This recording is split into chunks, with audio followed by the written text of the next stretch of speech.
Hello दोस्तों, speak well के grammar के सेशन में आपका फिर से स्वागत है।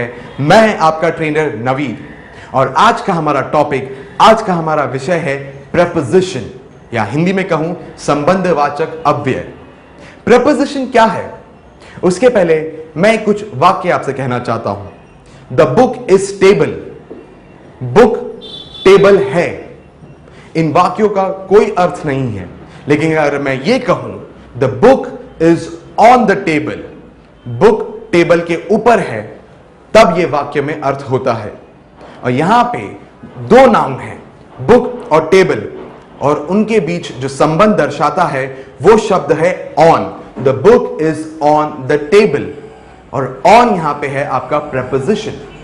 तो प्रेपोजिशन वो शब्द है जो एक ही वाक्य में एक नाम या सर्वनाम, नाउन या प्रोनाउन, उसका रिश्ता, उसका संबंध एक ही वाक्य में दूसरे नाउन या एडजेक्टिव या वर्ब से दर्शाता है।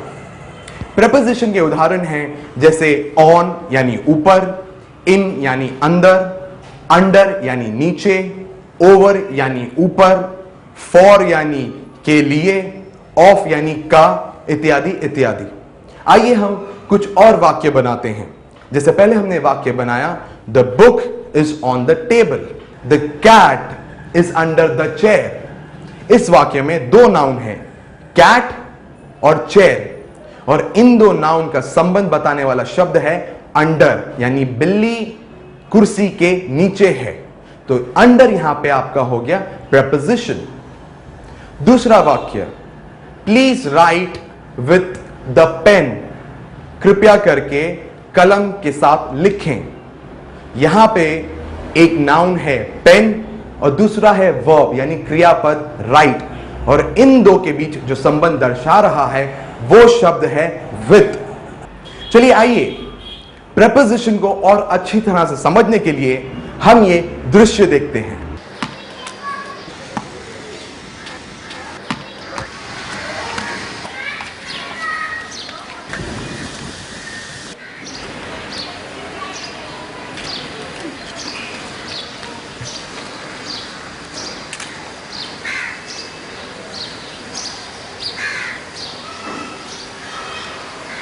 तो आपने भी ये दृश्य देखा, क्या सीखा आपने? इस दृश्य में एक लड़का बॉल के साथ खेल रहा है।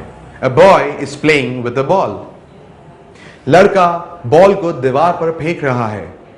Boy is throwing the ball on the wall. Ball लड़के के हाथ से फिसल जाती है। Ball slips out of the boy's hand. और बॉल लुढ़कते हुए कार के नीचे जाती है और वहां रुक जाती है।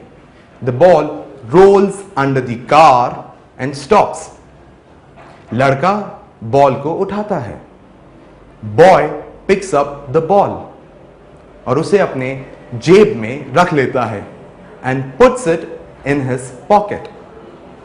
यहां पे हमने प्रेपोजिशन का इस्तेमाल किया। कौन सा प्रेपोजिशन?